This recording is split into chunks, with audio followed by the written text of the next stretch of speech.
എല്ലാവർക്കും നമസ്കാരം. ഞാൻ ശ്രീകുളത്തൂർ ഗിരീഷ് അഗ്നിഹോത്രി. ശ്രീമദ് ഭാഗവത കഥയിലേക്ക് എല്ലാവർക്കും സ്വാഗതം. അഥ ഷോഡശോധ്യായ, പരീക്ഷത്തിൻ്റെ ദിഗ്വിജയം വിവരിക്കുന്ന 16-ാം അധ്യായമാണ് ഇനി കേൾക്കാൻ പോകുന്നത്. സൂതൻ പറഞ്ഞു, അല്ലയോ ശൗനക, പാണ്ഡവരുടെ മഹാപ്രസ്ഥാനത്തിനു ശേഷം പൗത്രനായ പരീക്ഷിത്ത് രാജ്യഭരണം ഏറ്റെടുത്തു.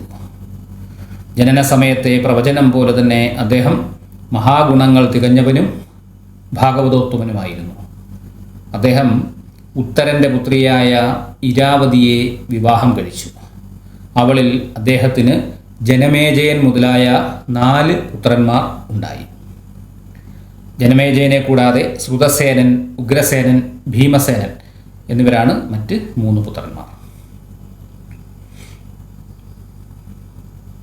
അദ്ദേഹം കൃപാചാര്യരെ പുരോഹിതനാക്കി ഗംഗാതീരത്ത് വെച്ച് ഭൂരി ദക്ഷിണയോടുകൂടി അശ്വമേധയാഗം നടത്തി.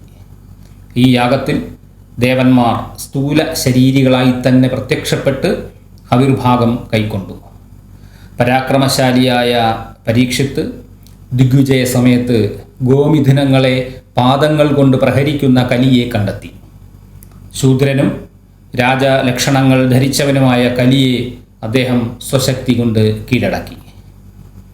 ശൗനകൻ ചോദിച്ചു, ഏതു കാരണം കൊണ്ടാണ് പരീക്ഷിത്ത് കലിയെ നിഗ്രഹിച്ചത്? രാജലക്ഷണങ്ങൾ ധരിച്ചവനും പശുവിനെ കാൽ കൊണ്ട് പ്രഹരിക്കുന്നവനുമായ ഈ കലി ആരാണ്? അല്ലയോ മഹാഭാഗ, അത് കൃഷ്ണകഥയെ സംബന്ധിച്ചതോ അല്ലെങ്കിൽ ഭഗവാന്റെ പാദകമലങ്ങളുടെ തേന്നുകരുന്ന സജ്ജനങ്ങളുടെ കഥയെ ആശ്രയിച്ചിട്ടുള്ളതോ ആണെങ്കിൽ പറഞ്ഞു തന്നാലും. പുണ്യാത്മാവെ, അല്പായുസ്സോടും മരണത്തോടും കൂടിയവനുമാണെങ്കിലും മോക്ഷത്തെ കാക്ഷിക്കുന്ന മനുഷ്യർക്ക് ദുഷിച്ച കാര്യങ്ങളെ സംബന്ധിച്ച സംഭാഷണം കൊണ്ട് എന്തു പ്രയോജനമാണുള്ളത്? അവ ആയുസ്സിന് ദുർവ്യയം മാത്രമാണല്ലോ വരുത്തുന്നത്.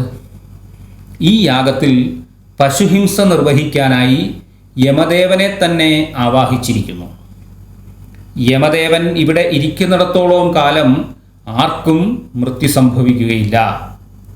മനുഷ്യർ ഹരിലീലാമൃതം പാനം ചെയ്യട്ടെ എന്ന് കാക്ഷിച്ചു തന്നെയാണ് ഋഷീശ്വരന്മാർ യമദേവനെ ഇങ്ങോട്ട് ആവാഹിച്ചിരിക്കുന്നത്.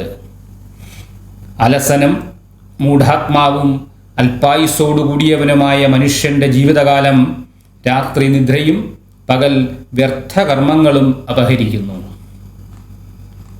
സൂതൻ പറഞ്ഞു, പരീക്ഷിത്ത് ചക്രവർത്തിയായി രാജഭരണം നടത്തുന്ന കാലത്ത് തൻ്റെ സാമ്രാജ്യത്തിൽപ്പെട്ട കുരുജാങ്കുലത്തിൽ കലി പ്രവേശിച്ചിരിക്കുന്ന അപ്രിയ വൃത്താന്തം ശ്രവിക്കുകയുണ്ടായി. ഉടനെ തന്നെ അദ്ദേഹം വില്ല് കയ്യിലെടുത്ത് ശോഭനമായി അലങ്കരിക്കപ്പെട്ടതും പച്ചക്കുതിരകളെ പൂട്ടിയതും സിംഹമാകുന്ന കൊടിയടയാളത്തോടുകൂടിയതുമായ രഥത്തിൽ ചതുരംഗസേനയുടെ അകമ്പടിയോടുകൂടി ദിഗ്വിജയത്തിനായി പുറപ്പെട്ടു. ഭദ്രാശ്വം, കേതുമാലം, ഭാരതം, ഉത്തര കുരു, കിംപുരുഷം തുടങ്ങിയ എല്ലാ രാജ്യങ്ങളെയും കീഴടക്കി കപ്പം വാങ്ങിച്ചു. അദ്ദേഹം ചെന്നിടത്തെല്ലാം ശ്രീകൃഷ്ണ മാഹാത്മ്യത്തെയും പൂർവികരായ പാണ്ഡവരുടെയും യാദവരുടെയും സ്നേഹത്തെക്കുറിച്ചും ജനങ്ങൾ പുകഴ്ത്തുന്നത് കേട്ടു. ഇത് കേട്ട് അത്യധികം സന്തുഷ്ടനായ പരീക്ഷിത്ത് അവർക്ക് ധാരാളം ധനം, രത്നം, വസ്ത്രം മുതലായവ സമ്മാനിച്ചു. പാണ്ഡവർക്ക് വേണ്ടി കൃഷ്ണൻ ചെയ്ത നിരവധി സേവനങ്ങളെയും ഭഗവാനെ ലോകമാകമാനം സ്തുതിക്കുന്നതിനെയും കേൾക്കുക നിമിത്തമായി പരീക്ഷിത്തിന് ഭഗവാൻ കൃഷ്ണനിലുള്ള ഭക്തി വർദ്ധിച്ചു. സാരഥ്യം, സഭാപതിത്വം, ദാസ്യം, സഖ്യം, ദൂതു പോകുക, അനുഗമിക്കുക, ഉറക്കമൊഴിച്ചിരിക്കുക, സ്തുതിക്കുക, നമസ്കരിക്കുക മുതലായവയാണ് പാണ്ഡവർ ചെയ്ത സേവനങ്ങൾ. ഇപ്രകാരം പൂർവികരുടെ മഹാത്മ്യങ്ങൾ ശ്രവിച്ചുകൊണ്ടിരിക്കെ പരീക്ഷിത്ത് സമീപ പ്രദേശത്തായി വളരെ ആശ്ചര്യം നിറഞ്ഞ ഒരു സംഭവം കൂടി കാണുകയുണ്ടായി. ഒറ്റക്കാലിൽ സഞ്ചരിക്കുന്ന ധർമ്മദേവൻ കിടാവ് നഷ്ടപ്പെട്ട തള്ളപ്പശുവിനെ പോലെ കണ്ണീർ വാർത്തുകൊണ്ടിരിക്കുന്നവളും തേജോഹീനയുമായ ഭൂമിദേവിയെ കണ്ടിട്ട് ഇപ്രകാരം ചോദിച്ചു, ഭദ്രേ, അവിടുത്തേക്ക് സുഖം തന്നെയല്ലേ? അവിടുത്തെ മുഖമെന്തേ ശോഭാഹീനമായി വാടിക്കാണുന്നത്? ദൂരെ എങ്ങാനും പോയ ബന്ധുവിനെക്കുറിച്ചോർത്താണോ ദുഃഖം? അതോ 3 പാദങ്ങളും നഷ്ടപ്പെട്ട എൻ്റെ ദൈന്യതയെക്കുറിച്ചോർത്താണോ? അതോ അധാർമികളുടെ ഭരണം വരുന്നതിനെക്കുറിച്ചോർത്തോ? ഹവിർഭാവം ലഭിക്കാതെ ഇരിക്കുന്ന ദേവന്മാരെ കുറിച്ചോർത്താണോ? അതോ വർഷം ലഭിക്കാതെ വലയുന്ന പ്രജകളെക്കുറിച്ചോർത്താണോ? ഭർത്താക്കന്മാരാൽ സംരക്ഷിക്കപ്പെടാത്ത സ്ത്രീകളെക്കുറിച്ചോർത്താണോ? പിതാക്കൾ സംരക്ഷിക്കാത്ത ശിശുക്കളെക്കുറിച്ചോർത്താണോ? കൂകർമ്മനിരതരായ ബ്രാഹ്മണകുലത്തിൽ അകപ്പെട്ടു പോയ വേദവാണിയെക്കുറിച്ചോർത്താണോ? ബ്രാഹ്മണ ഭക്തിയില്ലാത്ത രാജകുടുംബങ്ങളെ ആശ്രയിക്കുന്ന ബ്രാഹ്മണരെ കുറിച്ചോർത്താണോ ദുഃഖിക്കുന്നത്? കലിബാധിതരായ നൃപന്മാരെ കുറിച്ചോർത്തോ?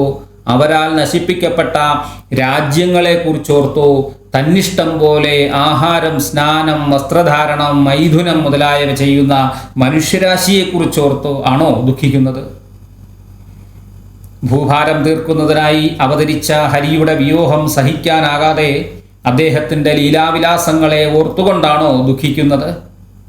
അല്ലയോ ഭൂമിദേവി, അവിടുത്തെ ആദിയുടെ കാരണമെന്താണെന്ന് പറഞ്ഞാലും ദേവന്മാർ പോലും മാനിക്കുന്ന അവിടുത്തെ സൗഭാഗ്യത്തെ ബലവാന്മാരിൽ വെച്ച് ബലവാനായ കാലം അപഹരിച്ചുവോ? എന്തുകൊണ്ടാണ് ഈ വിധം ക്ഷീണിതയായിരിക്കുന്നതെന്ന് പറഞ്ഞാലും? ഭൂമിദേവി പറഞ്ഞു, ദേവ, അവിടുന്ന് ചോദിച്ചതിനെല്ലാം ഉത്തരം അവിടുത്തേക്ക് തന്നെ അറിയില്ലേ? ഭഗവാൻ കൃഷ്ണന്റെ കാലത്ത് അവിടുന്ന് 4 പാദങ്ങളോടുകൂടിയല്ലേ വർത്തിച്ചിരുന്നത്? ധർമ്മത്തിൻ്റെ 4 പാദങ്ങൾ സത്യം, തപസ്, ശൗചം, ദയ എന്നിവയാണ്. ഓരോ കാലം കഴിയുമ്പോഴും ഓരോ പാദങ്ങൾ നഷ്ടപ്പെട്ടു പോകും. കൃതയുഗത്തിൽ ഒരു പാദം നഷ്ടപ്പെടും, ത്രേതായുഗത്തിൽ മറ്റൊരു പാദം നഷ്ടപ്പെടും, ദ്വാപരയുഗത്തിൽ അങ്ങനെ കലിയുഗം വന്നപ്പോൾ ഒരു പാദം മാത്രമായി. കൃഷ്ണൻ ഈ 3 പാദങ്ങളെയും വീണ്ടെടുത്ത് 4 പാദങ്ങളാക്കിയതായത് കൃഷ്ണൻ്റെ കാലശേഷം വീണ്ടും ഏകപാദനായി തീർന്നു. സത്യം, ശൗചം, ദയ, ശാന്തി, ത്യാഗം, സന്തോഷം, ആർജവം, ശമം, ദമം, തപസ്, സാമ്യം, തിദിക്ഷ, ഉപരതി, ശാസ്ത്രചിന്ത, ജ്ഞാനം, വിരക്തി, ഐശ്വര്യം, ശൗര്യം, തേജസ്, ബലം, സ്മൃതി, സ്വാതന്ത്ര്യം, കൗശലം, കാന്തി, ധൈര്യം, മാർദ്ദവം, പ്രാഗൽഭ്യം, വിനയം, ശീലം, മാനസിക പാടവം, ബലം, സമ്പൂർണ്ണ ഐശ്വര്യം, ഗാംഭീര്യം, സ്ഥൈര്യം, ആസ്തിക്യചിന്ത, കീർത്തി, മാനം, അഹങ്കാരമില്ലായ്മ തുടങ്ങിയവയാണല്ലോ ഭഗവാനിൽ നിത്യമായി വിളങ്ങുന്ന ഗുണങ്ങൾ. മഹത്വകാംക്ഷികളായവർക്ക് അവരാഗ്രഹിക്കുന്ന വിധത്തിൽ തന്നെ ഈ ഗുണങ്ങൾ ലഭിക്കുന്നു. ഭഗവാനിൽ ഈ ഗുണങ്ങൾക്കൊരിക്കലും ക്ഷയം സംഭവിക്കുകയില്ല. സർവഗുണസമ്പന്നനായ കൃഷ്ണന്റെ വിരഹം കൊണ്ടും കലിയാൽ ദൃഷ്ടിവെക്കപ്പെട്ട ലോകരെക്കുറിച്ചോർത്തും ആണ് എനിക്ക് ദുഃഖമുള്ളത്. എന്നെക്കുറിച്ച് മാത്രമല്ല, ദേവോത്തമനായ ഭവാൻ, ദേവന്മാർ, പിതൃക്കൾ, ഋഷിമാർ, സജ്ജനങ്ങൾ, വർണ്ണാശ്രമധർമ്മങ്ങൾ മുതലായവയെല്ലാം കുറിച്ചോർത്ത് എനിക്ക് ദുഃഖമുണ്ട്. ബ്രഹ്മാദിദേവന്മാർ യാതൊരു ലക്ഷ്മീദേവിയുടെ കടാക്ഷവീക്ഷണങ്ങളെ കാക്ഷിച്ചുകൊണ്ടാണോ വളരെ കാലം തപസ്സു ചെയ്തത്, ആ ദേവി ഇപ്പോൾ ഭഗവാന്റെ ഗുണഗണങ്ങളിൽ ആകൃഷ്ടയായി സ്വഭവനമായ താമരപ്പൊയ്കയെ വെടിഞ്ഞ് അനുരാഗത്തോടുകൂടി ഭഗവാന്റെ തൃപ്പാദ സേവ ചെയ്യുന്നു. ലക്ഷ്മീദേവിയാൽ സേവിക്കപ്പെടുന്നതും താമര, വജ്രായുധം, തോട്ടി, കൊടിമരം എന്നീ അടയാളങ്ങളോടുകൂടിയതുമായ തൃപ്പാദങ്ങളുടെ സ്പർശനം ഹേതുവായി ഞാൻ ത്രിലോകങ്ങളെയും അതിശയിപ്പിക്കുന്ന ഐശ്വര്യത്തോടുകൂടിയവളായി ശോഭിച്ചു. അവസാനം ഭഗവാൻ എന്നെ വെടിഞ്ഞു പോവുകയും ചെയ്തു. സർവസ്വതന്ത്രനായ ഭഗവാൻ നിരവധി ചതുരംഗ സൈന്യത്തോടുകൂടിയ അസുര വംശരാജാക്കന്മാരെ കൊണ്ട് എനിക്കുണ്ടായിരുന്ന ഭാരം കുറച്ചു.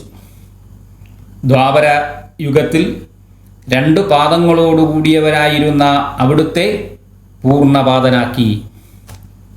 പ്രേമത്തോടുകൂടിയ കടാക്ഷം, കൗതുകമുള്ള മന്ദഹാസം, വശ്യത നിറഞ്ഞ സംഭാഷണം എന്നിവ കൊണ്ട് പത്നിമാരുടെ ധൈര്യത്തെ അപഹരിക്കുകയും തൃപ്പാദ സ്പർശം കൊണ്ട് എനിക്ക് രോമാഞ്ചമുണ്ടാക്കുകയും ചെയ്ത പുരുഷോത്തമനായ ഭഗവാന്റെ വിരഹം ഏതൊരുവളാണ് സഹിക്കുക? ധർമ്മദേവനും ഭൂമിദേവിയും ഇപ്രകാരം സംഭാഷണത്തിൽ ഏർപ്പെട്ടുകൊണ്ടിരിക്കെ രാജർഷി പരീക്ഷിത്ത് കിഴക്കോട്ട് പ്രവഹിക്കുന്ന സരസ്വതീ നദിയുടെ തീരത്ത് എത്തിച്ചേർന്നു. ഇതി ശ്രീമദ്ഭാഗവതേ മഹാപുരാണേ പാരമഹംസ്യാം സംഹിതായാം പ്രഥമസ്കന്ധേ പൃഥ്വീധർമ്മ സംവാദോ നാമ ഷോഡശോധ്യായ. അങ്ങനെ 16-ാം അധ്യായം സമാപിച്ചു. ഇനി 17-ാം അധ്യായം അടുത്ത വീഡിയോയിൽ കാണാം. നന്ദി, നമസ്കാരം.